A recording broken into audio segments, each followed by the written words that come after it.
தனக்கு மட்டுமே எல்லாம் தெரியும் என்று தலைக்கணம் பிடித்த பண்டிதர் ஒருவர் இருந்தார். அடர்த்தியான புருவம், பெரிய மீசை, அடிக்கடி மொட்டை போட்டுக்கொள்ளுவதால் ஈர்க்குச்சி போல் காணப்படும் முடிகளுடன் கூடிய தலை.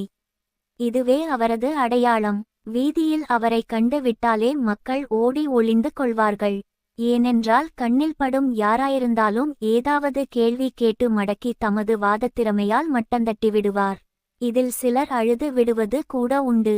ஒரு நாள் அவருக்கு மட்டந்தட்ட யாருமே கிடைக்கவில்லை. ஊர் எல்லை வரை வந்து விட்டார். அங்கே ஒரு மரத்தடியில் தொழில் செய்து கொண்டிருந்த ஒரு நாவிதரை பார்த்தார். நாவிதரின் உடைகள் நைந்து போய் அவரது வறுமையை காட்டினாலும் அதை அவர் சுத்தமாய் துவைத்து நேர்த்தியாய் உடுத்தியிருந்த விதம் அவருக்கு ஒரு தனி கம்பீரத்தை கொடுத்தது. இது பண்டிதருக்கு எரிச்சலை மூட்டியது. இன்று இந்த மனிதனை கதறி அழவைத்தே ஆக வேண்டுமென்று முடிவெடுத்து அவரை நெருங்கினார். என்னப்பா, முடி வெட்ட எவ்வளவு, சவரம் பண்ண எவ்வளவு என்றார். அவரும், முடிவெட்ட நாலனா, சவரம் பண்ண ஒரணா சாமி என்று பணிவுடன் கூறினார். பண்டிதர் சிரித்தபடியே, அப்படின்னா என் தலையை சவரம் பண்ணு என்று கூறிவிட்டு வெற்றி புன்னகையோடு அமர்ந்தார். வயதில் பெரியவர் என்பதால் நாவிதர் அதை பெரிதாக எடுத்து கொள்ளவில்லை. வேலையை ஆரம்பித்தார். நாவிதர் கோபப்படுவார் என்று எதிர்பார்த்திருந்த பண்டிதருக்கு சற்று ஏமாற்றந்தான். பின்னர் பண்டிதர் அடுத்த கணையை தொடுத்தார். ஏண்டாப்பா, உன் வேலை முடி வெட்டுறது, உன் கைகளைத்தான் பயன்படுத்தி வெட்டுறே.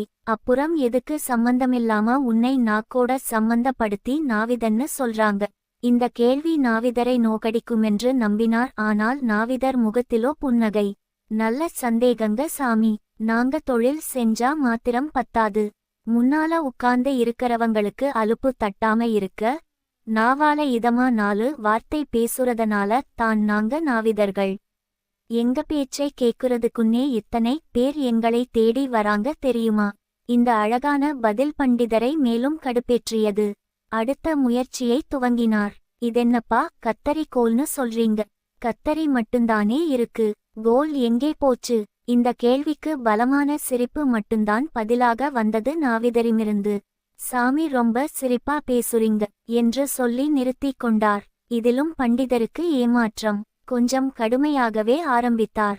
எப்ப பார்த்தாலும் வெட்டி தள்ளிக்கிட்டே இருக்குற, ஊர்லயே நீ தான் பெரிய வெட்டி பய போலருக்கு.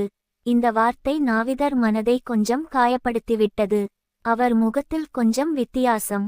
இதைத்தானே பண்டிதரும் எதிர்பார்த்தார். கொஞ்சம் உற்சாகமாகி அடுத்த நக்கலை யோசித்துக் கொண்டிருந்தார். இப்போது நாவிதர் பேச ஆரம்பித்தார். பண்டிதரின் பிரியமான மீசையை தொட்டு காட்டி கேட்டார். சாமிக்கு இந்த மீசை வேணுங்களா? பண்டிதர் உடனே ஆமாம் என்றார்.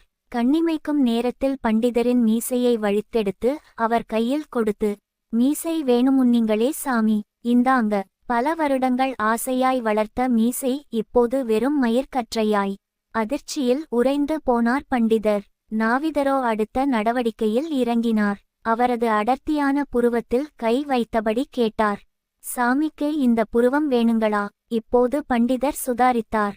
வேணும்னு சொன்னா வெட்டி கையிலல்ல குடுத்துடுவான் என்ற பயத்தில் உடனே சொன்னார். இந்த புருவம் எனக்கு வேண்டாம், வேண்டவே வேண்டாம்.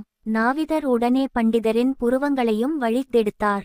சாமிதான் புருவம் வேண்டாம்னு சொன்னீங்கள்ல, அதை குப்பையில போட்டுடுறேன். சாமி பேச்சுக்கு மறுபேச்சே கிடையாது என்றபடி கண்ணாடியை பண்டிதரின் முகத்துக்கு முன்பாக காட்டினார்.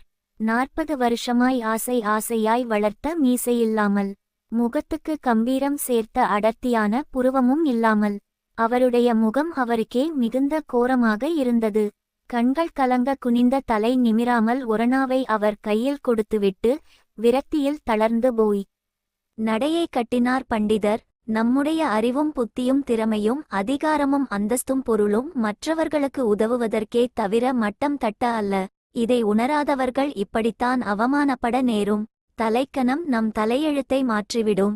இந்த பிரபஞ்சம் அனைத்து உயிர்களுக்கும் சொந்தமானது. அனைத்து உயிர்களும் ஒவ்வொரு வகையில் சிறப்பு வாய்ந்தவைகளே. நாம் பெற வேண்டியது நல்ல அனுபவங்களை தவிர வேறொன்றுமில்லை.